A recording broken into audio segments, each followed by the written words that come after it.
Hello, welcome back to the instruction video for Module 10. As we think back to Module 9, we saw our introduction to hypothesis testing. And Module 9 focused on what we call a z-test, and we explored those ideas in our module. And I wanted to start off by telling you that really we don't conduct many z-tests in psychology. And the major reason that we don't do that is because oftentimes we don't have the information about the population that's required for conducting a z-test. Whenever we are missing population information and we're using sample estimates for that, we have to shift from using the z-distribution that's based on the population to the t distribution. That's the major difference here. So I want you to think about the idea of, let's say, not having the population standard deviation. That means we're going to have to use an estimate from the sample, or the sample standard deviation, and now that's going to shift us to an entirely new distribution that we call the t distribution, or t-tests. T-tests can be complicated. They can involve multiple samples, they can involve matched samples, they can involve independent samples. Our focus for this chapter is going to be on a simple one-group t-test. As usual, you're going to be completing your assignments for the module. Be sure to be watching out for the Canvas due dates. You don't want to fall behind, especially in Unit 3, because we're going to be building every module around the foundational skills that we see in Modules 9 and Module 10. Be sure that you're reading carefully and utilizing the resources of the course to help you gain these new skills in t-tests. Remember that I have posted a PowerPoint for each of the chapters, and I've also posted a summary for each of the chapters. So be sure to utilize those resources.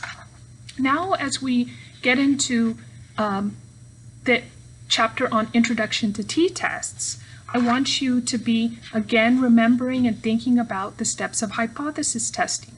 So once we get the hang of these steps, it actually seems pretty intuitive as we shift from different statistical procedures.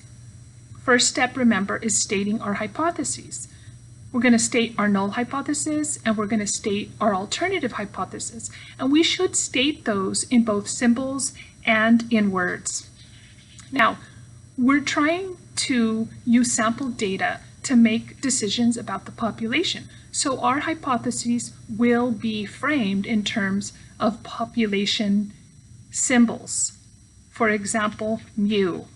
If we're looking at making a prediction about the way we believe our hypothesis testing is going to take place, we would use a one-tailed t-test because we're making the prediction that whatever is going on is going to be significantly different in one direction. If we don't have much information for our t-test, then we may need to use a two-tailed t-test. I also want you to remember that we're going to be using the idea of probability in t-tests, and our probability is typically set at alpha equals 0.05. That's a pretty conservative measure, and we like to do it that way because we don't want to be claiming that there is an influence or rejecting our null hypothesis just very loosely. We want to set a stringent standard so that we make less errors in terms of the decisions that we come up with about our hypothesis. Now, your textbook talks a lot about confidence intervals, and those are important, but I'm much more interested in effect size. So what this means is if we determine that our t observed is beyond the t-critical value, whether we're talking about a one-tailed t-test or a two-tailed t-test, I'm more interested in examining the variance associated with that and what we call the effect size. So how strong is the effect as opposed to confidence intervals? So if you feel a little bit confused about confidence intervals, that's okay. Don't spend a lot of time on that because I'm going to focus more on effect size.